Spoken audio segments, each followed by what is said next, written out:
HD सच्ची कहानियों पर आप सभी का स्वागत है। मेरी जिठानी मुझसे पूछने लगी, तुम्हारा मदीने का सफ़र कैसा रहा?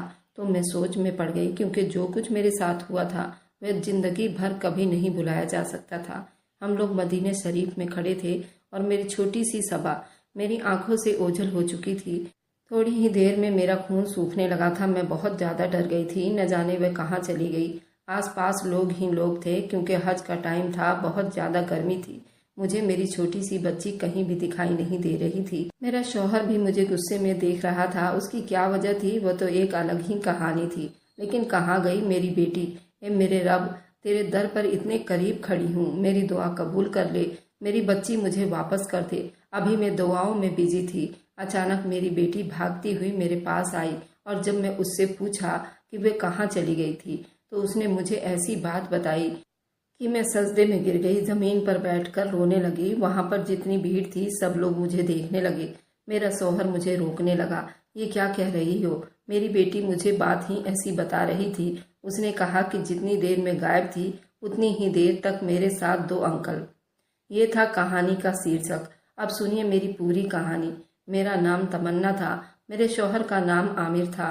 हम लोग एक अच्छे खाते पीते घर से थे, लेकिन वह कहते हैं ना कि अल्लाह अपने घर में दौलत से नहीं बल्कि नसीब से बुलाता है।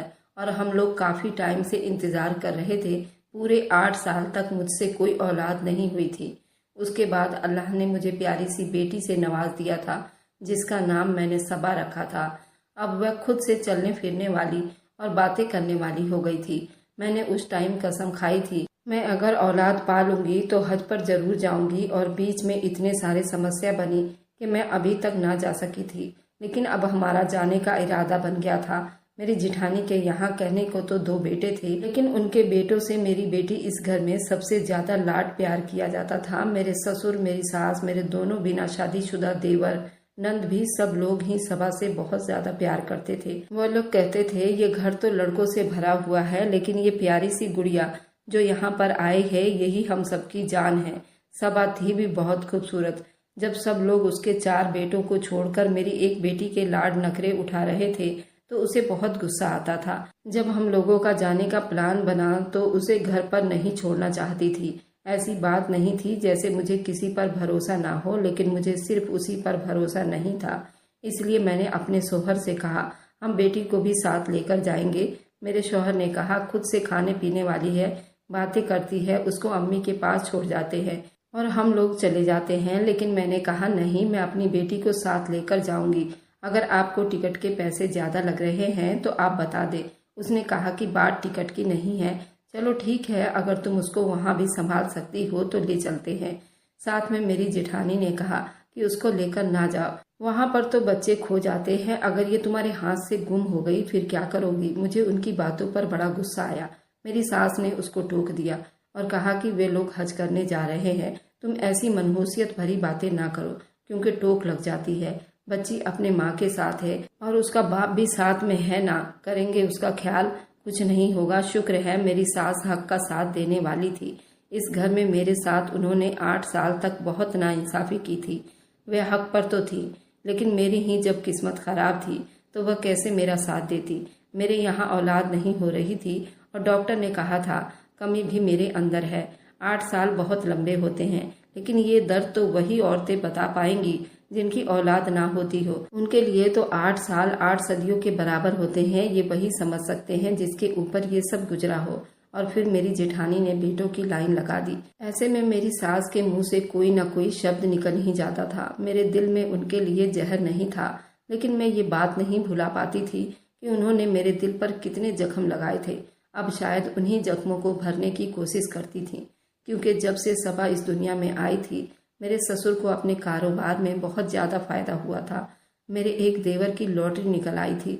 मेरे अपने शौहर का काम तो वैसे ही बहुत अच्छा जा रहा था, तभी तो हमारा हज पर जाने का इंतजाम सेट हुआ था।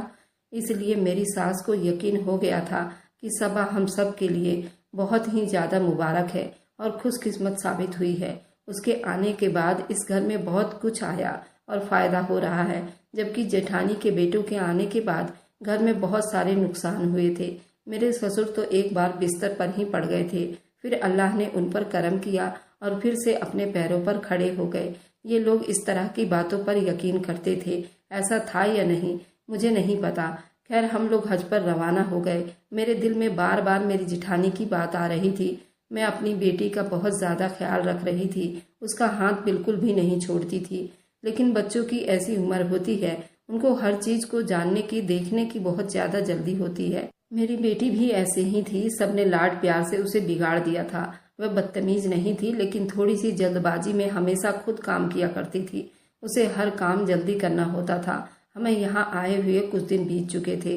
उसका अच्छे से ख्याल रख रही थी। यहाँ पर आकर मुझे बहुत सुकून मिल रहा था। यहाँ पर माहौल तो ऐसा होता है, अगर जख्म भी लगा हुआ हो और यहाँ आ जाए तो सर से लेकर पांव तक मरहम बन जाता है। मेरे साथ भी यही मामला हुआ था। वहाँ अच्छा लग रहा था। ऐसे ही मस्जिद नबीवी के आंगन में बैठी सामने लोगों को तवायफ करते हुए देख रही थी। मेरी बेटी मेरे पास बैठी थी। मेरा शौहर खाने पीने का इंतजाम करने बाहर गया था। उसने कहा था कि आज रात का खाना हम इसी आंगन में बैठकर खाएंगे और शायद यहीं पर सो भी जाएंगे, क्योंकि ऐसा मौका हमें दोबारा नहीं मिलेगा। मैंने कहा हाँ, बहुत अच्छा ख्याल है। मैं अपने पुराने बीते हुए दिन में खो गई और सोचने लगी जिंदगी ने मेरे साथ क्या कुछ नहीं किया, लेकिन फिर भी मेरे रब ने मुझे अपने घर बुला लिया। आज मैं यहाँ बैठी हूँ और बड़ी सब्र और सुकून में हूँ। मेरी एक औलाद तो हो गई है, अल्लाह ने चाहा तो आगे भी मेरी औलाद होगी, तो मुझे वो बेटे से भी नवाज देगा और रहमत से भी, और मेरी जिंदगी में सब कुछ ठीक हो जाएगा। मैं कैसे तेरा शुक्र अदा करूं? मैं तो तेरा शुक्र अदा नहीं कर सकती। इसी तरह मैं हर सजदे में अपना सर रखकर अल्लाह का शुक्र अदा करने लगी, और जैसे ही सजदे से उठी तो आसपास देखा, मेरे दिल ऐसे बैठा जैसे मेरा दिल मेरे कदमों में आकर गिरा हो, क्योंकि सबा वहां पर नहीं थी। मुझे लगा शायद आसपास में यहीं कहीं होगी, ज्यादा दूर नहीं गई होगी। मैं उसे तलाश करने लगी, पर वो मुझे कहीं भी नजर नहीं आ रही थी। उस वक्त जो मेरी हालत थी मैं ही जानती हूँ। मेरे दिल की धड़कन मुझे मेरे कानों में सुनाई दे रही थी और मेरे हाथ पांव मेरे साथ नहीं दे रहे थे। मैं लोगों से पूछ रही थी। अपने एक बच्ची को देखा, छोटी लड़की को देखा, उसने नीला सूट पहना हुआ था। सब लोग कह रहे थे हमने नहीं देखा, हमने नहीं देखा। वे लोग भी क्या करते, यहाँ पर इतना भीड़ था। ऐसे में कौन किसको याद रखता है, और अगर कोई याद रखता भी है तो उसको कहाँ याद रहता है कि कौन थी, कैसी थी, किस तरफ गई थी। जिस जगह मैं बैठी थी वहां से मैं हिल चुकी थी, लेकिन फिर भी मुझे मेरे शौहर ने देख लिया। इसका मतलब कि अगर मैं भी कहीं खो जाती और आसपास कहीं होती तो मुझे ढूंढना मुश्किल नहीं था, जैसे मेरे शौहर ने मुझे ढूंढ लिया। लेकिन मुझे सबा आसपास कहीं नहीं मिल रही थी। इसका मतलब फिर वह कहीं दूर चली गई थी। जब मैंने अपने शौहर को यह सब कुछ बताया तो उसके हाथ से खाना गिर गया। मेरे दिमाग में वही बात आई जो मेरी जेठानी ने कहा था कि वहाँ तो बहुत भीड़ होगी, यही तो सीजन है, कहीं तुम्हारी बेटी वहाँ खो ना जाए। क्या उसकी जुबान काली थी? उसकी कही बात सच हो चुकी थी। मुझे मेरी बेटी अब कभी ना मिलती। मैं जल्दी सजदे में गिर गई, दुआ करने लगी। मेरे शौहर को तो वैसे ही बहुत गुस्सा आता था। वह गुस्सा होने लगा। कहाँ थी तुम? कहाँ था तुम्हारा ध्यान? कहाँ चली गई सबा? मैंने कहा कि इधर ही तो थी। मेरा हाथ पकड़कर बैठी थी। मैं सजदा कर रही थी। उसने मेरा दुपट्टा पकड़ा हुआ था। मुझे लगा कि मेरे पास ही बैठी है, लेकिन पता नहीं कहाँ चली गई है। हम लोग उसे आसपास देखने लगे, हमें नहीं मिल रही थी। थोड़ी देर के बाद वहाँ पर कुछ लोग और खड़े थे जो इस तरह के लोगों की मदद करते थे। हमने उनसे जाकर मदद मांगी, उनको अपनी बेटी का हुलिया बताया। उन्होंने कहा फिक्र ना करें, हम कोशिश करते हैं, कुछ तो पता चल जाएगा, आप परेशान ना हो, आप लोग भी तलाश करें, हम भी करते हैं। उन्होंने ऐलान वगैरह भी करवाए और हम लोग भी तलाश करने लगे। लेकिन अजीब मामला था, मेरी बेटी बिल्कुल भी दिखाई नहीं दे रही थी। सारा एरिया तो करीबन ओपन ही था। ऐसा तो नहीं था वह किसी कमरे में अंदर चली गई थी, वहां पर खो गई हो। फिर वह कहाँ चली गई? मैं बार बार दुआएं कर रही थी। मेरी हर सांस दुआ बन चुकी थी, और अगर आज मेरी दुआ मेरा रब कबूल नहीं करता तो फिर कब करता? यहाँ पर आकर तो सबकी दुआएं कबूल होती है। फिर अभी तक मुझे मेरी बेटी नहीं मिल रही थी। हमने तो रोना शुरू कर दिया। मैं जमीन पर बैठ गई। मुझे अचानक से चक्कर आ गया। मेरा शौहर वहीं पर आ गए थे। उन्हें नहीं पता था मेरे साथ क्या हुआ है। 2 औरतों ने मुझे सहारा दिया और कहा कि क्या बात है। वह भी हिंदुस्तानी लग रही थी। मैंने उन्हें बताया ये मामला है, तो वह कहने लगी कि आपको इतनी कम उम्र की बच्ची को साथ लेकर नहीं आना चाहिए था। आप लोगों को तो भी दिखावा करने होते हैं। 4 साल की उम्र में हज किया है, 5 साल की उम्र में हज किया है, छोटे छोटे बच्चों को साथ लेकर आ जाते हो, तो फिर यही सब कुछ होगा ना। मैं उस औरत पर हैरान रह गई। शायद उसकी बात ठीक थी, शायद इस तरह के लोग भी इस दुनिया में थे, लेकिन उस वक्त जो मेरी हालत थी, उसे क्या मुझसे इस तरह से बात करनी चाहिए थी। ये औरत चुप हो गई तो दूसरी बोलने लगी, तुम कहाँ पर थी? कहीं बैठकर सेल्फियाँ तो नहीं बना रही थी? यहाँ तो ऐसे लोगों की भरमार है जो यहाँ पर सिर्फ सेल्फियाँ खींचने आते हैं। हज के बारे में उनको कुछ पता नहीं होता।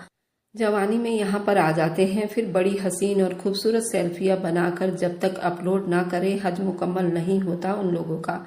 आजकल के तो माँ बाप ही लापरवाह हैं। ये इंटरनेट और फ़ोन समाज को इतना बर्बाद कर दिया है। ऐसे लोग तो माँ बाप बनने के काबिल ही नहीं है।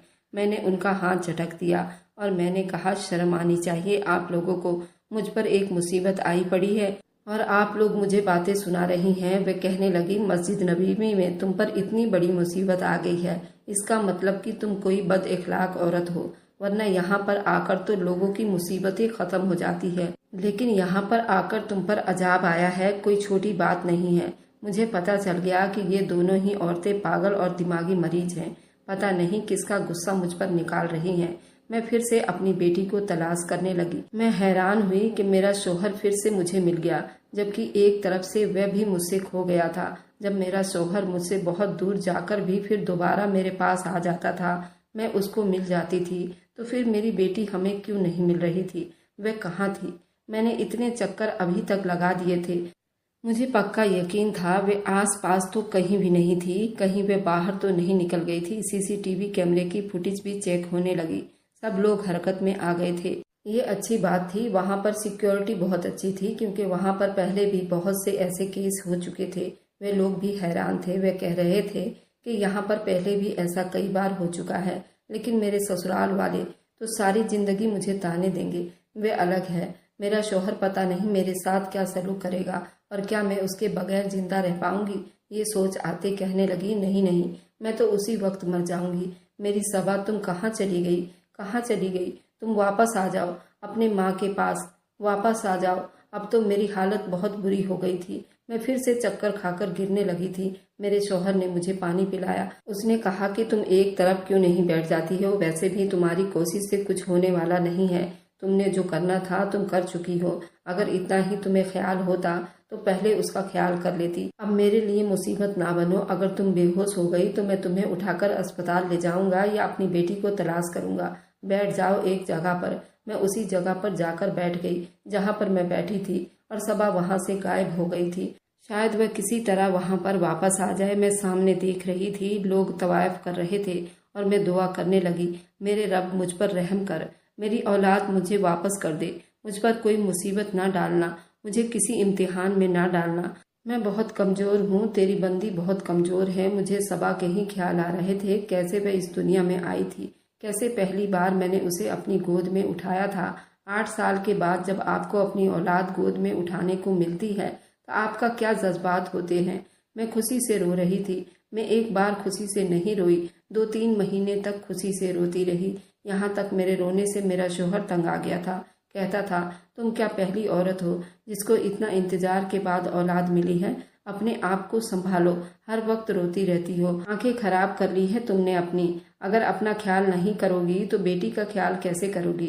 पर मैं उससे क्या बताती। ये खुशी के आंसू थे जो पता नहीं चल रहा था। पर क्या अब मेरे खुशी के आंसू गम के आंसू बनने वाले थे? अब सब कुछ खत्म होने वाला था। वे लोग भी हैरान थे। उन्होंने कहा कि ऐसा तो कभी नहीं हुआ है। आपकी बेटी तो किसी फुटेज में नजर नहीं आ रही। यहाँ तक की फुटेज भी मिल गई है जिसमें बैठी सजदा कर रही थी। वह मेरा दुपट्टा पकड़कर मेरे साथ बैठी थी, लेकिन अचानक से ही वह गायब हो गई। फुटेज में साफ नजर आ रहा था सबा वहां से गायब हो गई थी।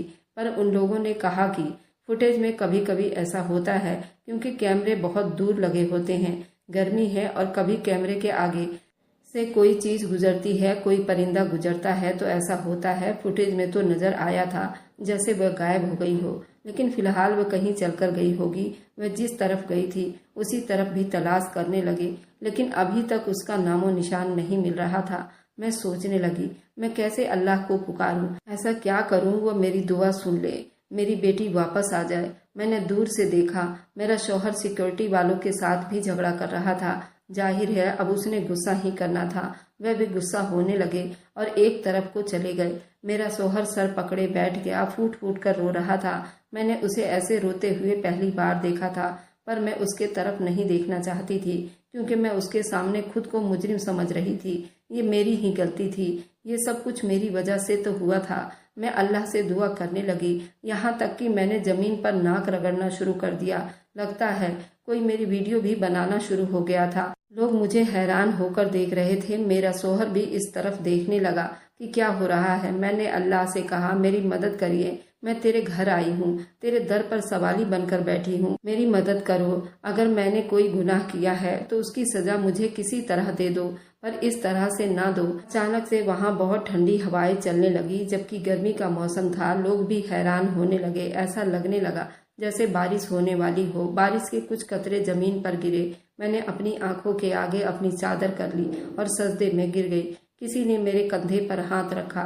मुझे लगा मेरा शौहर है, लेकिन जैसे ही मैंने देखा वह कौन है तो मेरे कदमों के नीचे से जमीन निकल गई, क्योंकि वह कोई और नहीं बल्कि मेरी सबा बेटी थी। मैंने जैसे ही उसे देखा, मैंने उसे खींचकर अपने गले से लगा लिया। वह कहने लगी, माँ माँ क्यों रो रही हो, माँ आप क्यों रो रही हो, क्या हुआ है। मैंने उसे गले से लगाकर बार बार चूमना शुरू कर दिया, कभी इस गालों पर तो कभी उस गालों पर, माथे पर, कभी आंखों पर, कभी थोड़ी पर।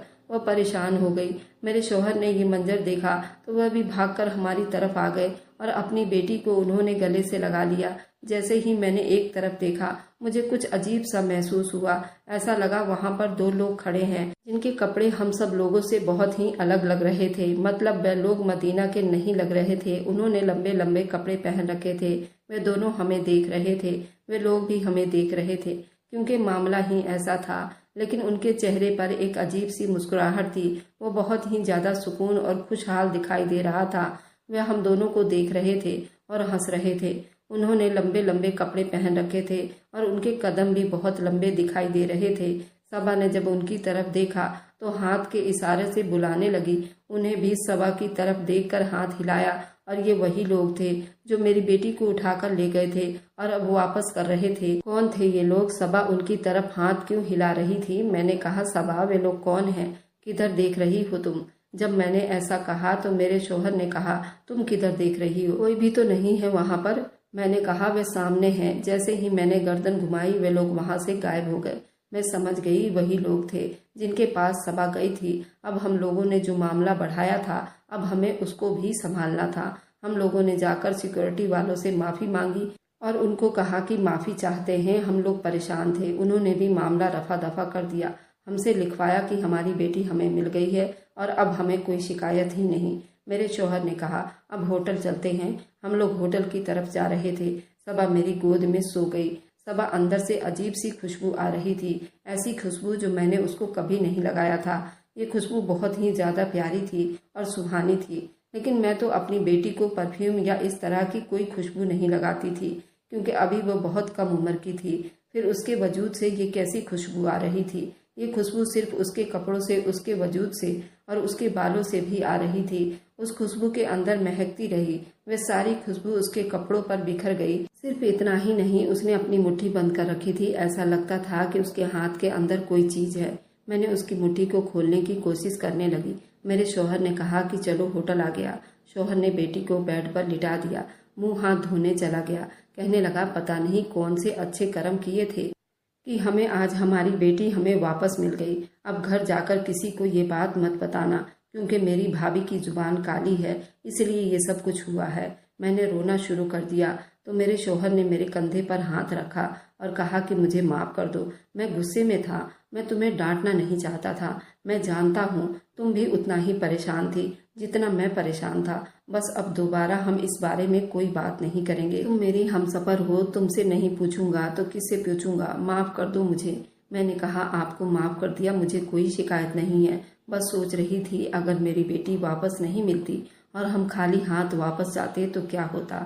वह कहने लगा, हम जिस पाक दर पर आए हैं यहाँ से कौन खाली हाथ जाता है? वह कभी भी हमें खाली हाथ वापस ना भेजता। मैंने कहा, बेशक बेशक, आप बिल्कुल ठीक कह रहे हैं, लेकिन अभी भी ये राज नहीं खुला था कि मेरी सबा इतनी देर तक कहाँ थी। वह इतनी समझदार तो नहीं थी। मैं उसे पूछती तो वो मुझे बता सकती थी।